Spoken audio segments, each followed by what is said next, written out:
Okay, so this lesson is going to continue what we've been talking about on the niches and on the market research and on keywords. Just to recap, we're focusing on nonfiction. Our keywords are words that we're going to use in our title that addresses the solving the problems and issues that people are searching for. So certainly when you consider market research, you definitely have to come on to audible.com. It's a lucrative part of the business, so you should definitely check out the keywords, your niche in this area as well. So that's what we're going to cover now. Let's stick to these topics that we've been talking about. I'm going to type in here, I'm in audible.com. I'm going to type in here, let's say keto. The same format. As soon as you type in some words, Amazon, audible.com are the same. They're going to suggest to you what are the most searched for terms based on the lettering that you're typing in. So here we go, keto diet. I'm going to continue typing keto diet. And as you could see, here is our niche that we were discussing earlier, keto diet after 50. So let's just take a look. When I look into here, I also like to look how many results. Only 14. For me, in my opinion, something this shallow, it's not a really great space for Audible. I do have books in Audible on dieting. They do sell. But let me give you a different example of what I'm talking about. Let's go back to stock market, right? So as soon as I start typing in, we get to see the suggestions. This is the same ones we've been talking about. Let's go with stock market investing for beginners.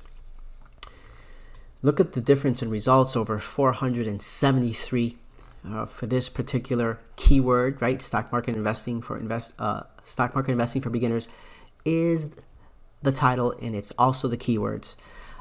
So when you're here, what do you do with this information? The first thing I like to see is that the actual keywords that you're typing in here, the relevance.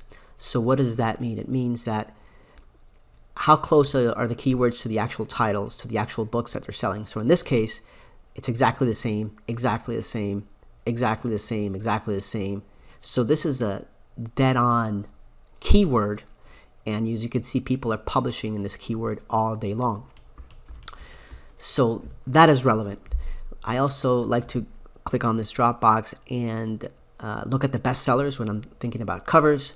But in this case, since we're doing this research, we're going to look for the newest arrivals. I like to see how many books are being published from month to month in this keyword. So let's extend this down to the first 50 for the newest arrivals. I'm going to scroll down here. Let's look at July. It is August 14th, 2020. So let's look at July. Okay, so this was the last book in June. So this is July, right? Options, that's probably niche down, or it's more specific to stock market. Okay, stock market investing, that's 2, 3, 4, 5, 6, 7, 8, 9, 10, 11, 12, 13, 14, 15, 16, 17, 18, 19, 20, 21, 22, 23, 24, 25, 26. Okay, so in July alone, 26, almost a book a day came out in this area.